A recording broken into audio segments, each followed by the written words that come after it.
Oi, pessoal, boa tarde. Aqui é o professor Marcos, tudo bem? Estou trazendo aqui a correção comentada aí dos exercícios que ficaram de tarefa, tá? A partir do exercício 3, né? Tendo em consideração que nós fizemos o exercício 1 e 2 durante a aula ao vivo, tá bom?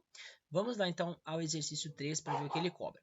Pesquise os tipos de casa, né, típicos da região sul do país e explique por que as casas dessa região são diferentes das casas encontradas no bioma da Caatinga. Lembrando que o bioma da Caatinga, né, é do sertão nordestino.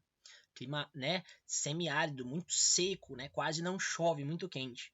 Então, né, as habitações típicas da região sul do Brasil, elas seguem o modelo europeu, feitas de madeira e na maioria das feita de madeira na maioria das vezes e com o telhado, né, inclinado, né?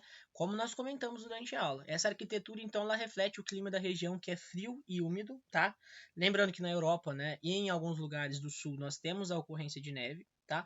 Com alto índice pluviométrico e baixas temperaturas durante o inverno, característica do clima subtropical, que é um clima de transição, né, do tropical para o temperado. Por esse motivo, as casas da região sul elas se diferem das casas da região do sertão nordestino, né, que geralmente são feitas de pau a pique e com telhados pouco inclinados, já que se trata de uma região quente e seca com baixo volume de chuva. Bom, indo para o exercício de número 4, ele vai nos falar o seguinte, vai ter um textinho aqui sobre, né, o El Niño, e nós falamos sobre ele durante a nossa aula ao vivo, que vai perguntar o seguinte, qual é a importância do El Niño para os estudos sobre o clima do planeta? Bom, pessoal, poderíamos ter essa resposta aqui, né, de algumas formas diferentes, mediante o que nós comentamos, mas tá, que tem que estar ligada aí aos impactos, né, que um aquecimento global poderia provocar. Então, da maneira que colocaram, o importante é que ressaltem que o monitoramento dos efeitos do El Niño ele tem sido de grande importância para medir os impactos, né, que um aquecimento global ele provocaria, certo? Esse aí é o nosso modelinho de resposta para que possa ser feita a correção.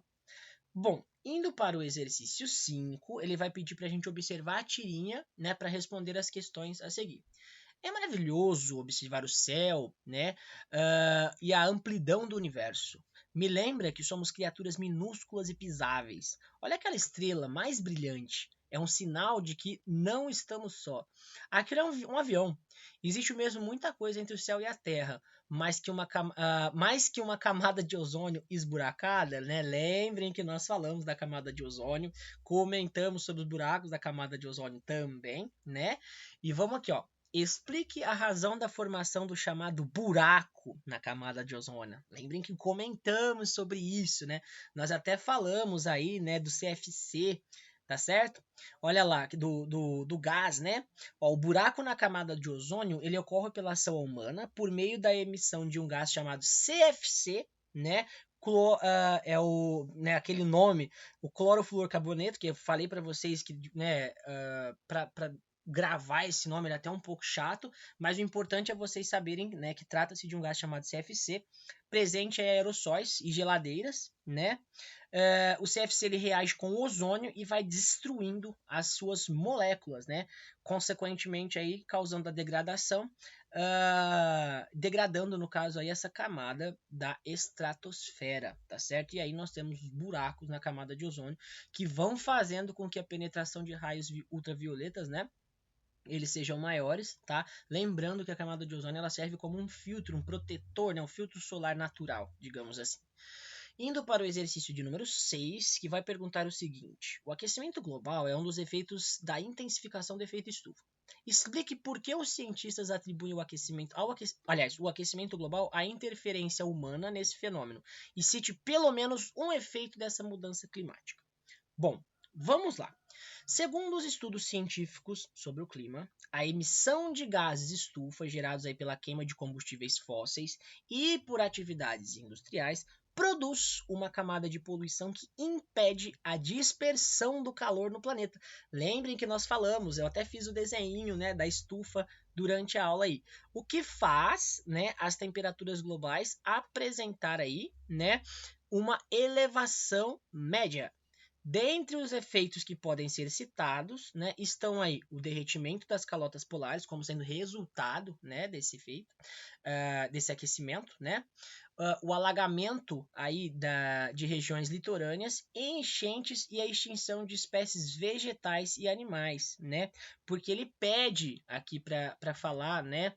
Olha lá, explique por que os cientistas atribuem ao aquecimento global a interferência humana nesse fenômeno, existe pelo menos um efeito dessa mudança. Então, dentre os efeitos, vocês poderiam citar qualquer um desses aqui que nós tivemos de exemplo, tá bom? Indo para conferir, né, nós vamos aqui ter a questão 1 e 2 referente, né, aos módulos anteriores, os 73, 74 e 75, que vai falar o seguinte: associe os termos às perspectivas caracterizações. Temos A tempo e B clima. Bom, medido em um longo período, pelo menos 30 anos. Clima. B. Estado momentâneo da atmosfera. Olhei pela janela, acabei de ver a atmosfera naquele momento. Tempo, né? A. Média anual de eventos atmosféricos. Clima. B. Medido em um espaço curto de tempo, né? Olha lá, o próprio tempo, né? Questãozinha tranquila aí, falamos bastante sobre isso na aula anterior, né? Relacione o fator climático à sua influência. Olha aí, novamente falando aí dos fatores climáticos. Vamos lá então, ligar as colunas. A altitude vai estar aqui, ó, exerce influência direta sobre dois elementos do clima, a temperatura e a pressão. Massas de ar exercem influência sobre o clima, né? Aqui é a última questãozinha, por terem características específicas de temperatura e umidade. 3. Continentalidade e maritimidade exercem influência principalmente sobre a umidade do clima, né? Lembrando, né, o fator continentalidade distante, menos úmido, o fator, né, mais próximo, né, maritimidade mais úmido. 4. Vegetação, último aqui, sua existência contribui para a manutenção das condições climáticas. A existência da vegetação contribui para a manutenção das condições climáticas. Perfeito, galerinha? Vamos agora aqui para o exercícios, né, 3, 4 e 5, que olha aqui, o primeiro exercício já vai falar daquela questão que nós tratamos, né, na última aula, né, até tinha a foto lá, para você ligar aqui o tipo de moradia com o tipo de clima. Bom, clima frio, olha lá, observem diretamente o que? O telhado, né? Podemos observar a vegetação em volta, como complemento, né? Da análise, mas olha aqui, clima frio, diretamente aqui nesta casa branca, com o telhado, né, bastante inclinado. Bom, temos aqui de clima quente. Temos esta casa, olha lá, alta, com bastante janelas para permitir a ventilação, né? Olha lá, dá para notar aqui, né? Possivelmente aqui parece que ela foi construída, né, sobre uma superfície ampliada, porque pode ser que há alagamentos aqui, né? Não dá pra gente observar direito na foto porque não tá com a presença de água aqui, mas dá para ver que a casa foi construída sobre uma superfície elevada. E depois nós temos climas desérticos, né? Nós falamos, a clima quente também tem aqui, ó, né? Essa casa aqui é um tanto quanto rudimentar, né? Também faz parte aqui do clima quente. E clima desértico nós temos este daqui, olha aqui, ó.